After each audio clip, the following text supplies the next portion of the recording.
Daniel and chapter 6. Daniel and chapter 6.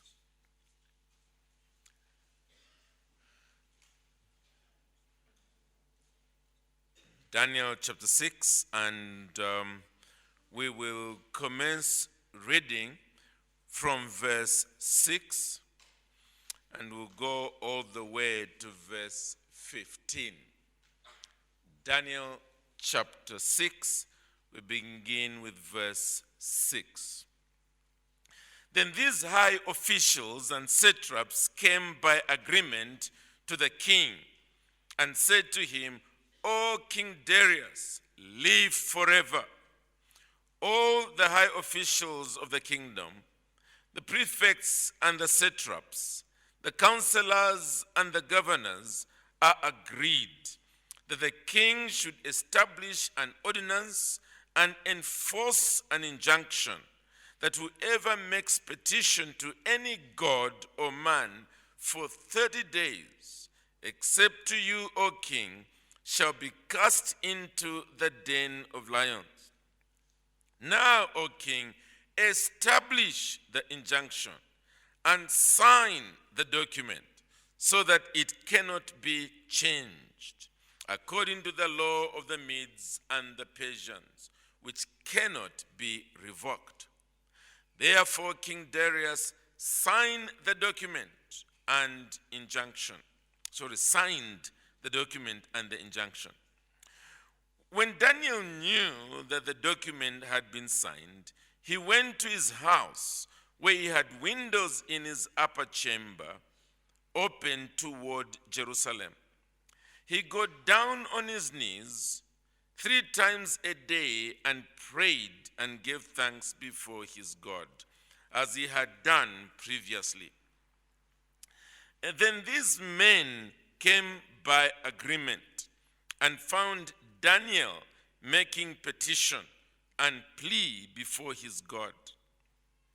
And then they came near and said before the king concerning the injunction, O king, did you not sign an injunction that anyone who makes petition to any god or man within 30 days except to you, O king, shall be cast into the den of lions?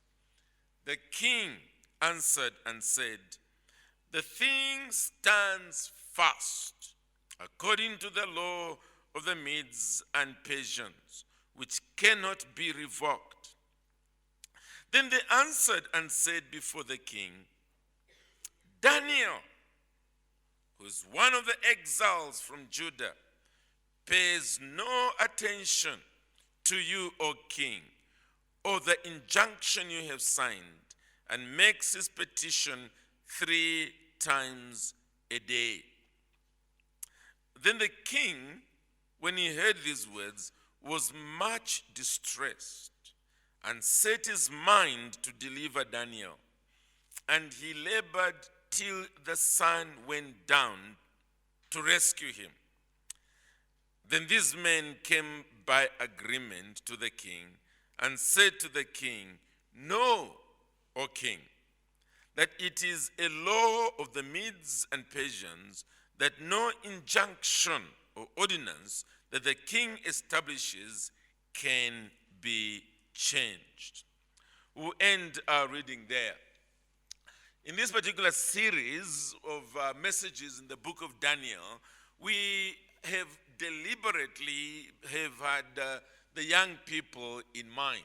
We are specifically going through this series, working on the basis of the argument that many of you are individuals that are going through various forms of training and need to learn to carry your Christian convictions not only to church when you come here, but as you will then consequently find yourselves in the working world.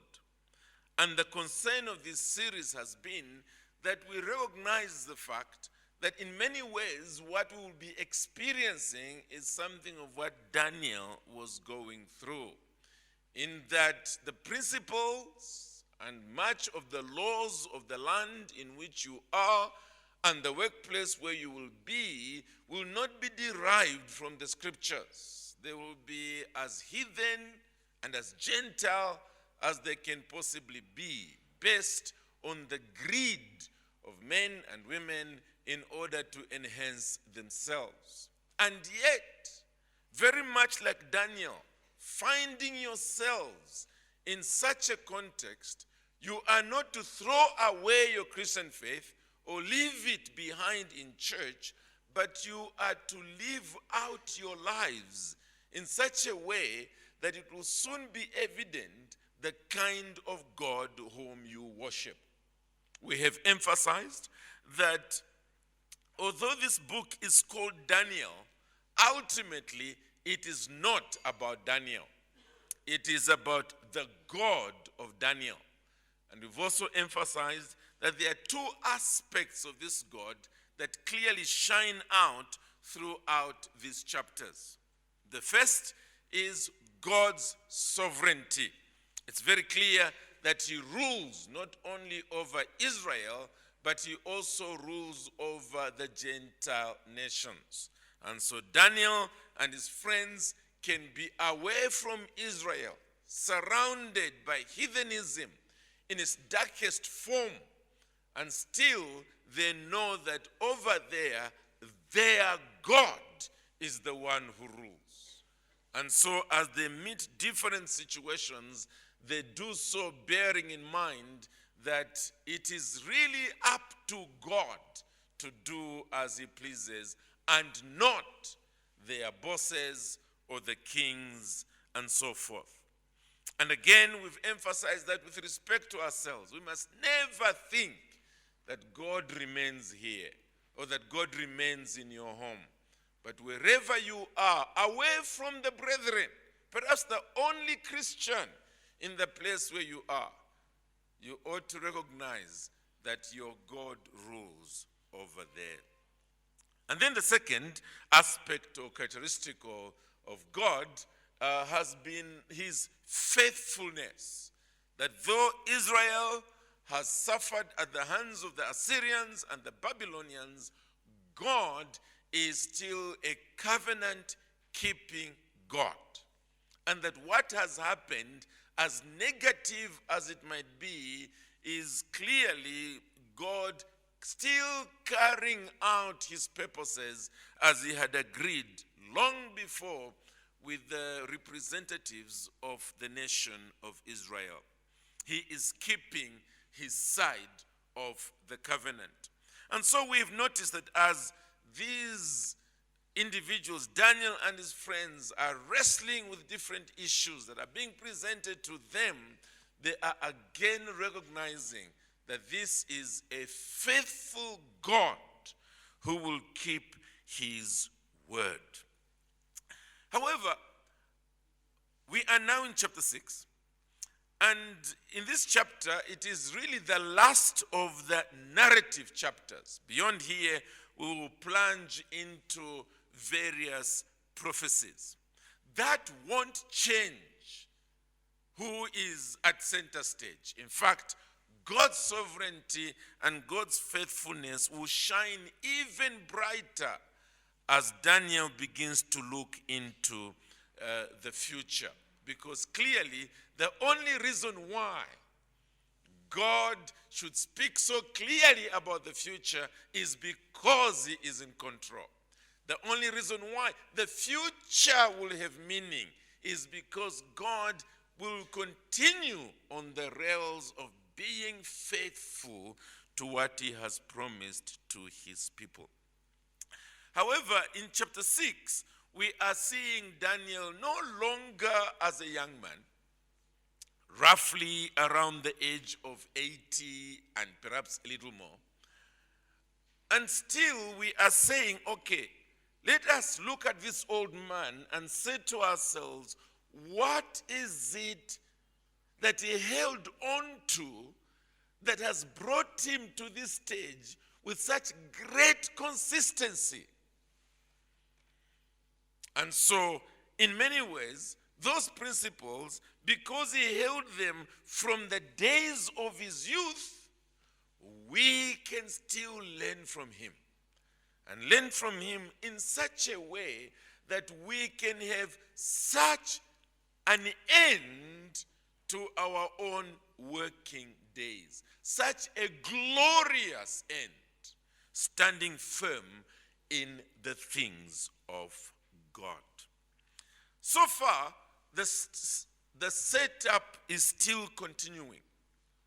Daniel is not yet in actual trouble. Trouble will soon land upon him. He is, if we could borrow a phrase, he is blissfully ignorant. Still simply continuing his religion.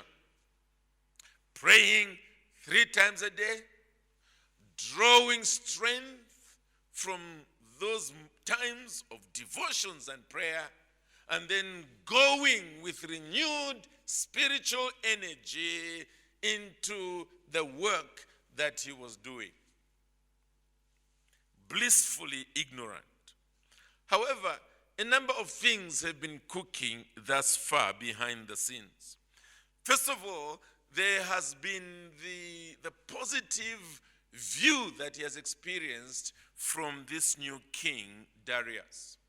He has been promoted, is one of the top 3 leaders, and now this king is thinking about making him, in fact, the top leader just under himself. Daniel is blissfully ignorant of the king's intentions.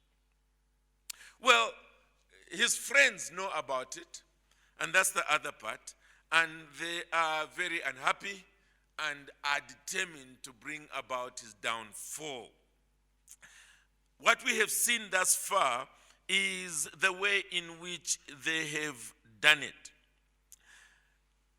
They have deliberately made the king sign Daniel's death warrant without the king knowing it, without Daniel knowing it. But they have established the situation, and Daniel is about to fall into it. Daniel finds out about it, and that's where we came to the end, and that was in verse 10. Daniel found out about it, and at that point, you would have thought that he would hold back his religious duties. But we are told in verse 10, when Daniel knew that the document had been signed, he went to his house, where he had windows in his upper chamber, open toward Jerusalem. He got down on his knees 3 times a day and prayed and gave thanks before his God as he had done previously. We saw the reason why Daniel was praying in this way, with an open window looking towards Jerusalem. He was basically following after that which was covenanted between Solomon and God much earlier. That was very clear, that when this happens to you and you are taken captive, if you, with contrite hearts, pray first in Jerusalem, God would hear you, and consequently deliverance would come. That's exactly why he's praying thus. But that which I sought to emphasize is what Daniel was resisting. And it's important that we start from there. Daniel was not resisting positive sin as his friends had done. He's not sitting there being told, you bow down to me, otherwise you'll be thrown into the furnace of fire. So that you simply say, no, no, no, I won't. Instead, Daniel was resisting stopping to do his religious duty. In other words, let's put it positively, he was insisting that there are certain religious duties that he ought to continue. And clearly here, it was not just praying, but praying towards Jerusalem, as God had indeed agreed with Solomon. And we asked ourselves the question, what is it in the Christian faith today that we can see as a real duty? That the world is likely to encroach upon. And we saw that it is in keeping the Lord's day. We saw that often the world would want to test our faith by deliberately coming in and consequently causing us to choose between our walk with God, faithfulness in that respect, and our love for them or the love of money. As I go on to today's portion, let me quickly say that whereas in Daniel's case, this was pressure that was being brought upon him, sadly, today's generation, we tend to easily throw away the Lord's day. In fact, not even because we are pressured, but because we know that's going to result in a double salary rate, it's going to result in more money to ourselves, and consequently, our workmates already know that for money, we easily throw God away. I remember working in the mines many years ago, and it used to be quite a point of, I didn't say contention, but it was a point of seeing who is made of metal or who is made of chocolate. And it was often to do with this, because you got double pay by working on the Lord's day. And by the time you're coming out of your working schedules, half day, Saturday, the unbelievers are already going to the believers, asking them for the ticket for tomorrow. You know, come on, you're a Christian, supposed to be at church. May I have your ticket?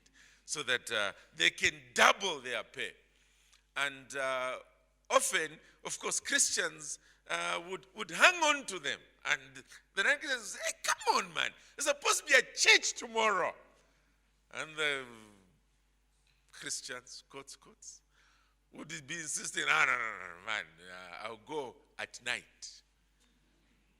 So that I also have the benefit of this. We have something here, and I'll be touching on it a little later, that often the non-Christians see how diligently we take our Christian duty, our positive Christian duty, for them to be able to say, you know what, there is something here. Let's quickly proceed. Because what I want us to see in our first place is that as Christians, we must practice our religion conscientiously, whether men see us or not. And notice what I'm talking about here. Our positive Christian duty. We must deliberately continue, whatever the situations might be, whether unbelievers or believers are looking at us, we know that this is part of my relationship with God. That's where we ended with Daniel last time. And notice what is happening now in verse 11. Then these men came by agreement. In other words, they now were saying, good, we have the king, we've got his signature, now let's go trap Daniel. Because if he is what he claims to be, he must continue in his observance of his religious duties. He must. And sure enough, they show up, and this is what they find. They found Daniel making petition and plea before his God. We've got him. Exactly what we expected. There's no way Daniel would have done anything else. Instead, brethren, let's imagine the opposite for a moment. Let's imagine that Daniel was like one of us. After all, it's just 30 days. Just 1 month. And then I'll go back to normal.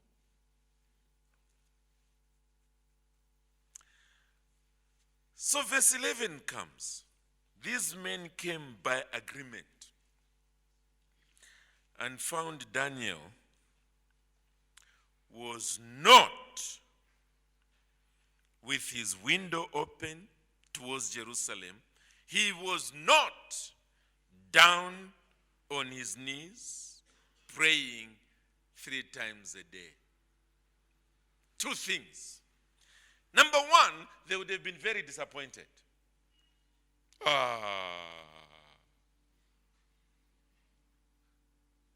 The guy, we failed to catch him. He's gotten away with it. That's number one. And we might be very happy about that, isn't it? Wow! At least his life has been saved. He won't find himself in the lion's den. But there's a second thing.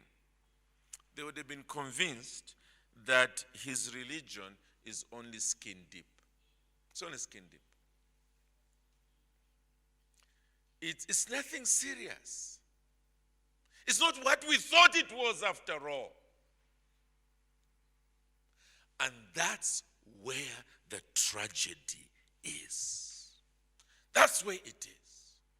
When the impression is created to individuals that in actual fact this religion is like any other habit, any other hobby.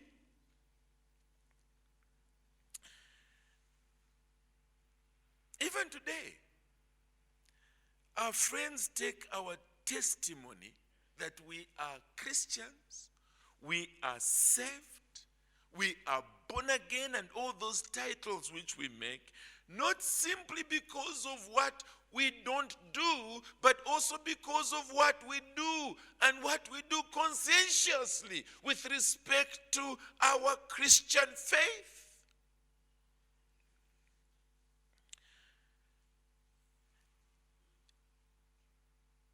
If you switch off and on your religious duties, depending on the weather outside, whether it's cold or it's raining or it's sunny and dry, depending on what somebody somewhere quickly says, and consequently, to save your backside, you quickly switch it off and so on. You know what they're thinking? It's the same as my membership with my club.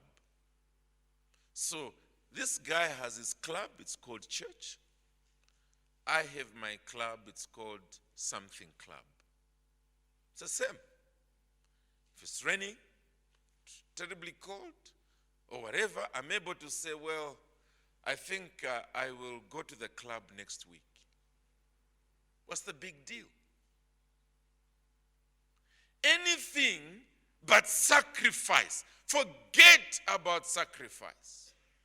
As I said last week, sometimes it's just football. We are so in love with football that all it needs is just one man somewhere, Geneva or Brussels or wherever it might be, who makes a decision that this match is going to take place at such a time. And unfortunately, I put that in quotation marks, unfortunately, that time is when you're supposed to be in Bible study or prayer meeting or church. And you decide, sorry, I won't go there. I must watch the big match.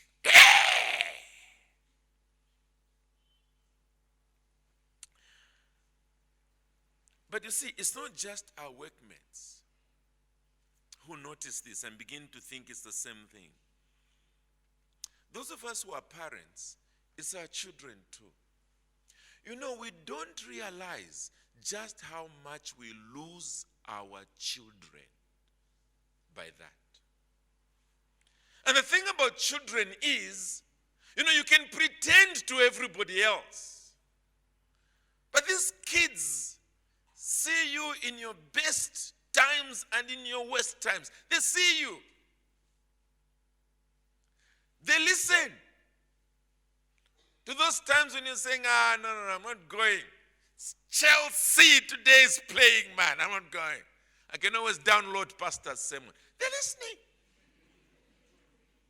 Yes.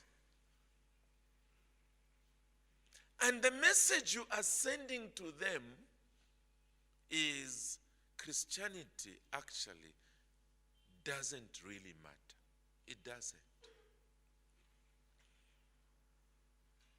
Entertainment is more important. Or money is more important. Friendships are more important. And so many other things. And consequently, when conviction comes to their souls concerning the Christian faith and their own eternal welfare, they shake it off as they bring to their own minds your behavior, the choices you make, the things you choose. They do. So, brethren, remember what we often sing, they are watching me, marking all I do, hearing the things I say. They notice that in those prayer times, you never say, pray for me. Because this Christian duty, I'm feeling the pressure because of it. Because of it. Pray for me. Which sends a very clear message to them that this positive duty really, really matters. This God must be real. If dad or mom can go through these difficult times in the soul to deliberately keep that vertical religious duty in place, it must be real.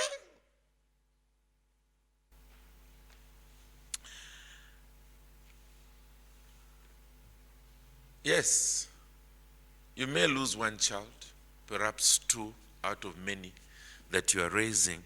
But when as a parent, almost all your children become totally wild and they throw away your Christian faith, search yourself. Search yourself. Ask yourself, what were the decisions I was making that caused this? What were they? Let me throw in family devotions at this point. Because it's very easy for us to completely throw that away. After all, pastor is not there. The elders are not there. And so we never gather the family together to pray. And we easily, if we do it, we easily throw it away when there is some activity of an entertainment nature. Throw in football as well. Again, our kids notice that, and they're growing up, and they can see that this religion doesn't really matter. I'm taking long on this, brethren, because it's us who will be crying when it's too late. It's us. When we look at the 5 or 6, whatever number of children God has enabled us to bring into the world, and all of them have gone chasing after the world. And you can't make the clock go backwards. You can't. It's done. They saw it all. Let's make sure that, like Daniel, we are reaching old age and the consistency cannot be missed. Daniel had this stickability, and we see it here. This stickability. It results in two reactions. The first is it becomes an opportunity for his enemies to express their hatred towards him. An opportunity for his enemies to do so. These men hated Daniel. He was doing a good job, but they hated him. Notice the way in which, first of all, they remind the king not only about the law, but about the penalty that went with the law. Verse 12. Then they came near and said before the king concerning the injunction, O king, did you not sign an injunction that anyone who makes petition to any god or man within 30 days, except to you, O king, shall be cast into the den of lions? There's another way they could have phrased it, and it is simply this. O king, did you not sign an injunction that no one should make petition to any god or man within 30 days except to you, O king? Yeah. Because that's referring to the law itself. But no, that's not their interest. It's not in the law itself. It's in somebody whose name begins with D being chewed by creatures whose names begin with L. And hence, shall be cast into the den of lions. That's what they wanted.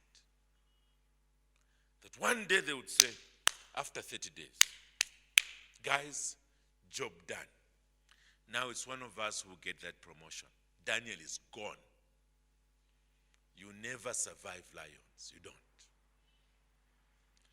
They hated him. They wanted him dead, not just fired, dead. Notice also the way they describe him. First of all, it is one of the exiles.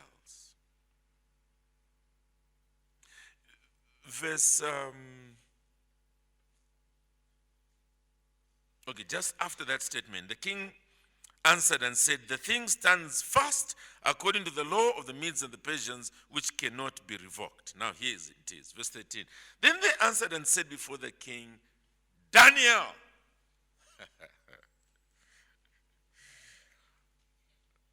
who is one of the exiles from Judah. Now, there was no need to add that. You know, the name Daniel in Babylon was not like the name John in Zambia, where you have to start adding, John, the short one, with no hair, and the pot belly, and so on, so that, that John, what about him? There was no need for that. Maybe the previous name Belteshazzar, which was connected to the Gentile world, the world of the Babylonians, perhaps it was going to be important. But Daniel, it was already a Jewish name.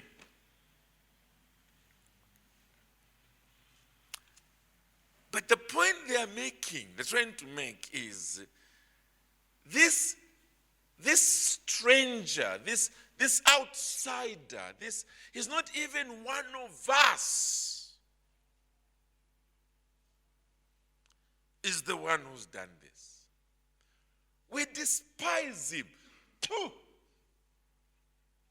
This one of the exiles from Judah. But notice also the way they proceed to describe him. He pays no attention to you. Now, that's what Daniel, strictly speaking, he has a lot of respect for the king. That's why he ended up with such excellence in his work.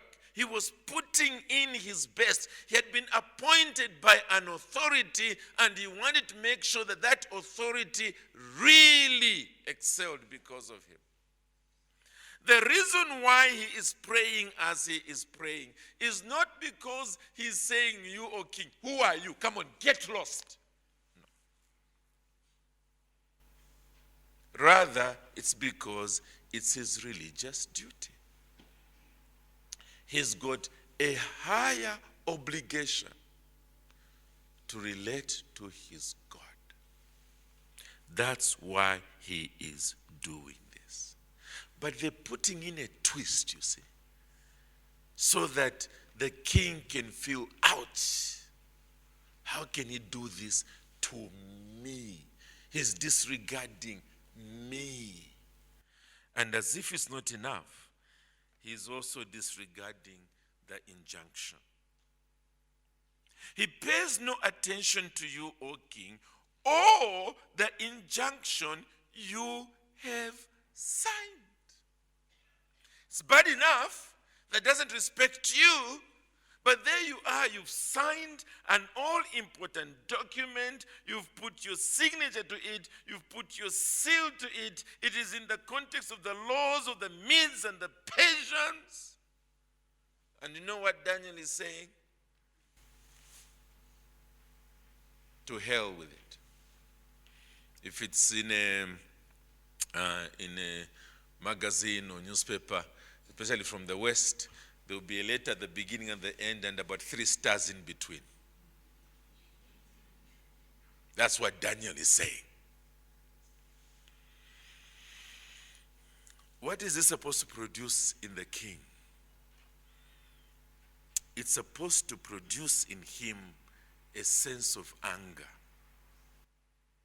They even add that, he's not only praying to his God, but he's praying to his God 3 times a day.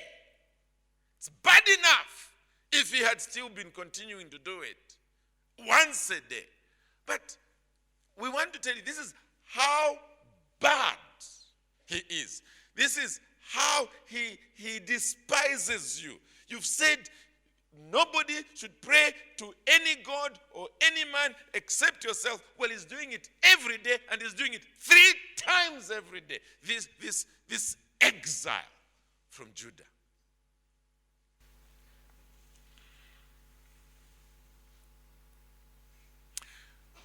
Could you be going through something like this by now? In your workplace? Your conscientious efforts at living out the Christian life are now being twisted, deliberately twisted, in order for you to look as if you don't care about your work, you don't care about productivity, you don't care about respect for other human beings, you don't care about human dignity, you don't care about your environment, you don't care about anything.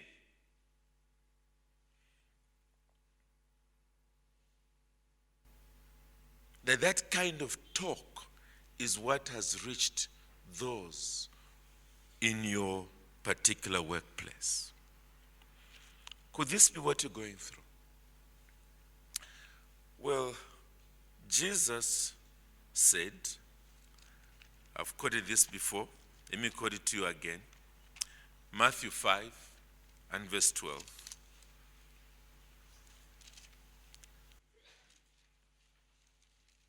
Jesus says there,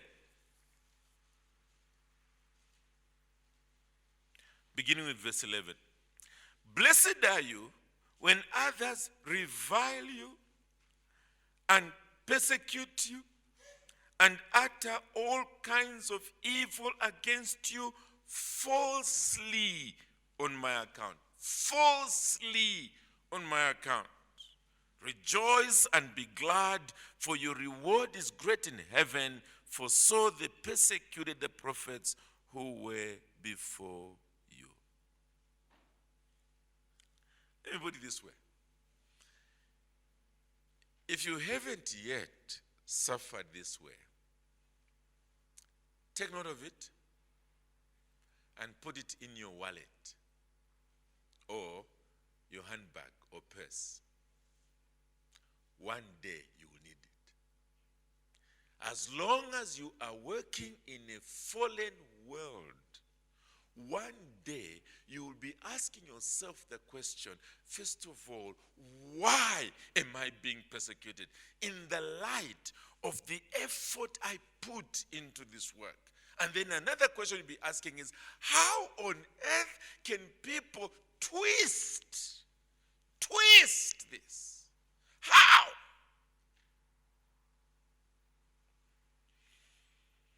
And then hopefully you will remember today, open your wallet or handbag or purse and pull out a paper that will have this before your very eyes.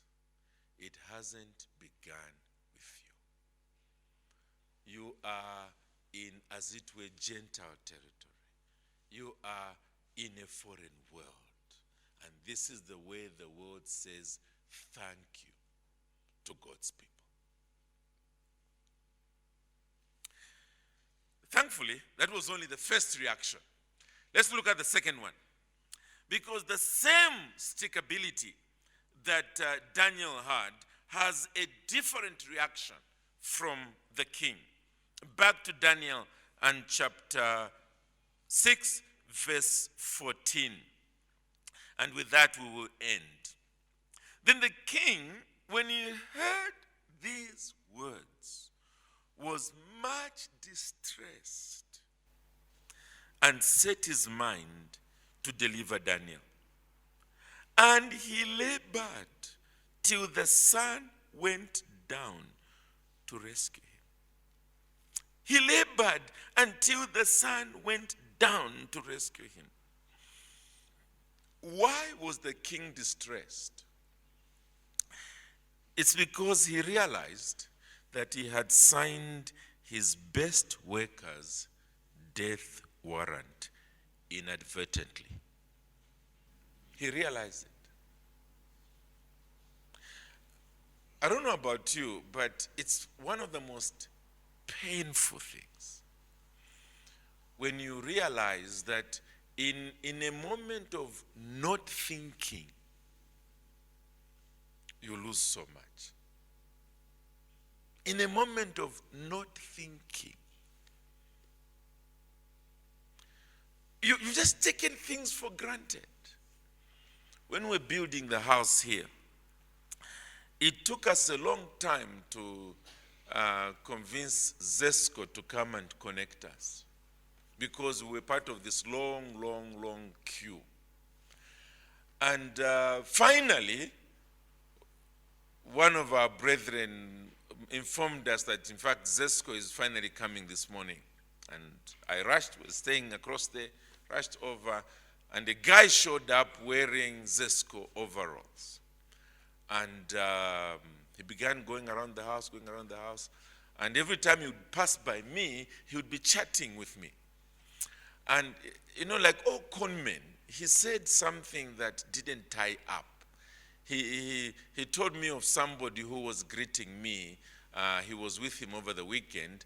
But that person was talking about lives in England. But, I thought to myself, well, he's obviously just trying to impress me. Zambians, just trying to impress me. Little did I know that he was a con man. And in the process, the gentleman stole the switches, the circuit breakers, and so on, and disappeared. Well, Zesco arrived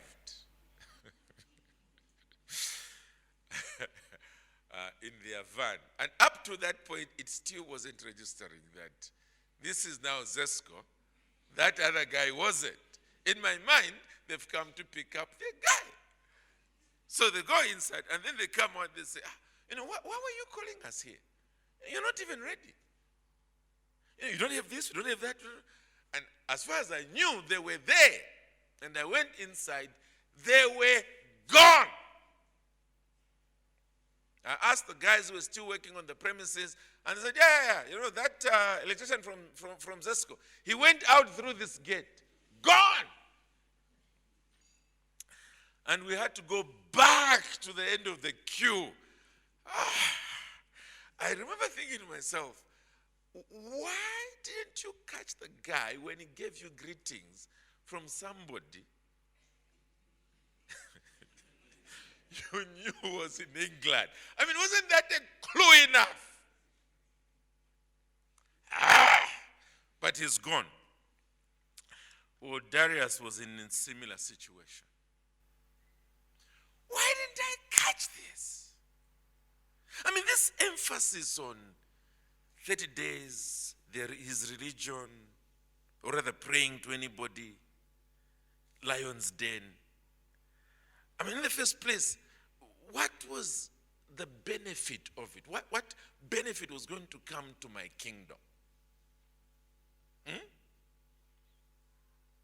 Was it going to make the wheat grow taller?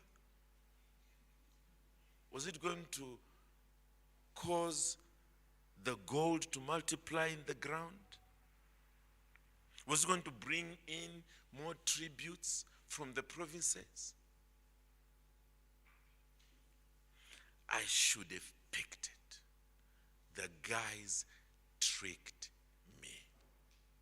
And there's no going back, because this is the law of the Medes and the Persians.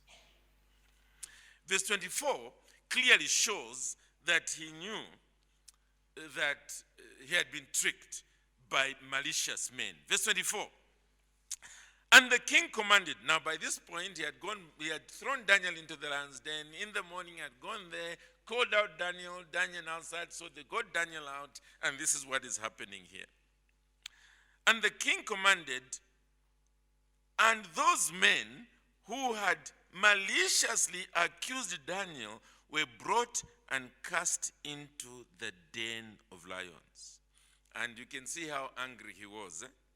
Their children, and their wives. He knew that these individuals had tricked him. And now they must pay for it. But also, in a similar spirit with them, they had locked him up into this situation. He now spent his mind also trying to find a loophole in the law, a loophole to rescue Daniel. A loophole. And hence the Bible tells us that he set his mind to deliver Daniel, and he labored till the sun went down to rescue him. I'm sure he had some of his best legal minds in front of him, asking them, come on guys, there must be some clause somewhere in the law which we can use. Now I know there are lawyers in here, and I know that I'm supposed to have a lot of nice things to say about lawyers. But many times when I'm listening to them arguing, I think to myself, come on, man. The guy is guilty. Let him get into the bed he spread. Come on. Why are you trying to defend him? And in the end, they even say, well, due to technicalities. He got away with it, technicalities. That's what's happening here. Darius is looking for technicalities in the law. Technicalities. Come on, come up with some technicalities, quickly. Something may be saying, okay, this is only applicable to those who are born in Babylon, not outside. Or something. Find something. Well, while he's doing that, verse 15, although I'll deal with it next time. Then these men came by agreement to the king and said to the king, "Know, O king, that it is a law of the Medes and Persians, that no injunction or ordinance that the king establishes can be changed." No technicalities. King Darius. The guy must go. What I want us to see here is that even you, a time may come when your fellow employees get you into trouble, to the point where you even get fired. But here it is. Human beings have consciences. They know when there has been a genuine guy who has suffered simply because individuals around him were clever. In an unguarded moment, perhaps, out of full confidence with respect to your fellow employees, you signed that paper. And they got you. Your boss knows there's no way he would have wanted to defraud the company. Your boss knows that most likely that money hasn't gone into your account. It's gone to these same guys who want you out. He probably even might know it. But at the same time, he knows that he needs to follow what the paper says. And you are fired. You are on the streets. But what I want to say is this, that that's the kind of person who among his friends will still say, if you want a dependable guy, get him. Get him. Yes, I know I signed the letter that fired him. I had no choice. But I know he didn't do it. I know it. I've never had as dependable, excellent, faithful a worker as this chap has been. I've never had it. Your testimony. Your testimony. In this case, Daniel is thrown in. But what I want to say to you is this. That testimony of yours, where you make sure you are a solid Christian in the workplace, is what's going to stand in your stead. Two quick things, and I close. Remember, we've been saying that this is not about Daniel. It's about God. First of all, it's about a God who is sovereign.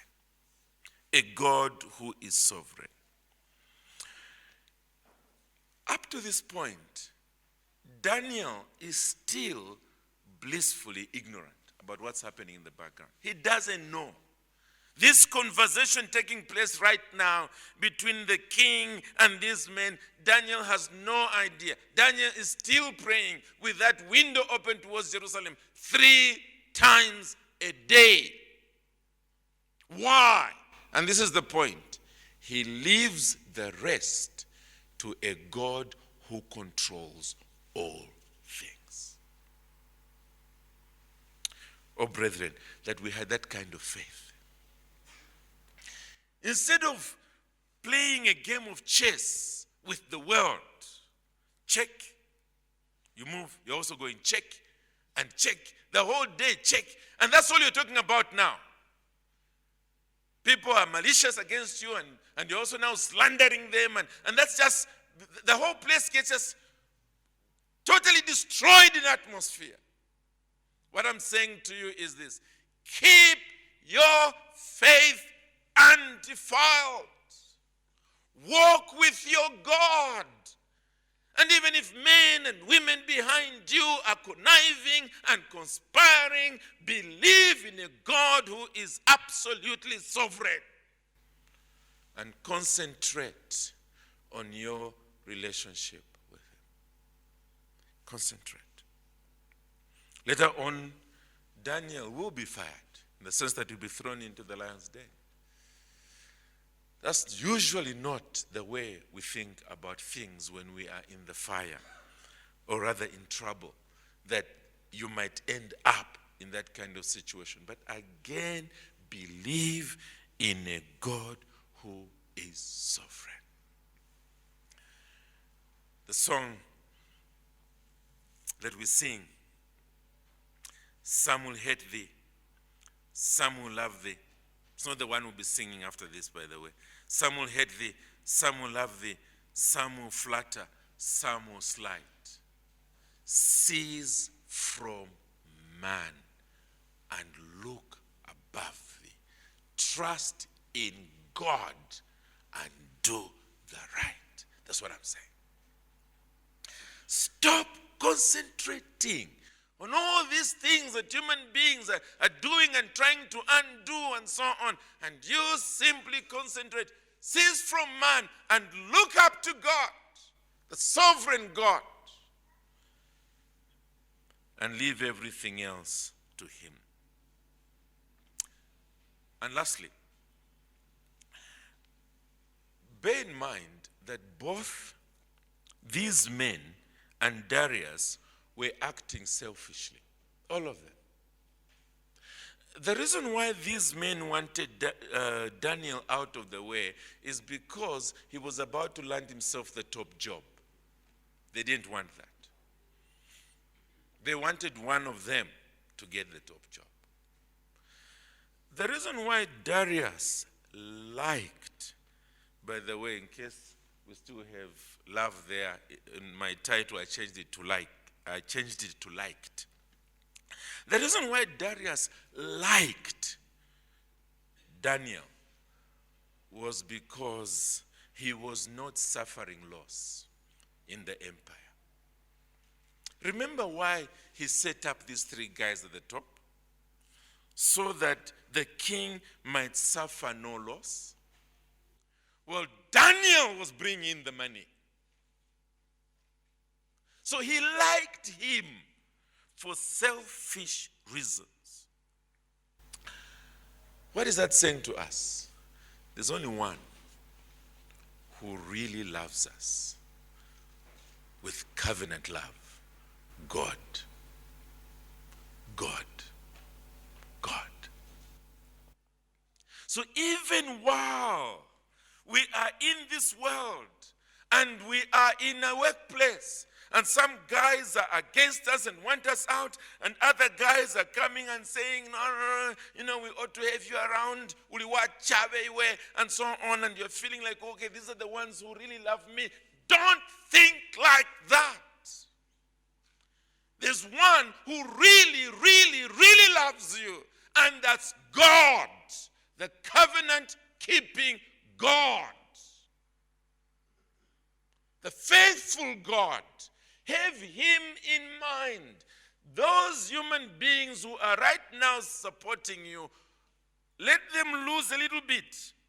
Might suffer loss here. Let them lose. They will turn against you as well. Not so with the real God of heaven. He won't. He's a covenant-keeping God. We often project ourselves to other people. We forget that it's because we've experienced salvation. Salvation enables us to love our enemies. And we think those people we work with should be doing the same. Let's remember, Christ and Christ alone is able to change human hearts and to bring about what has happened in us.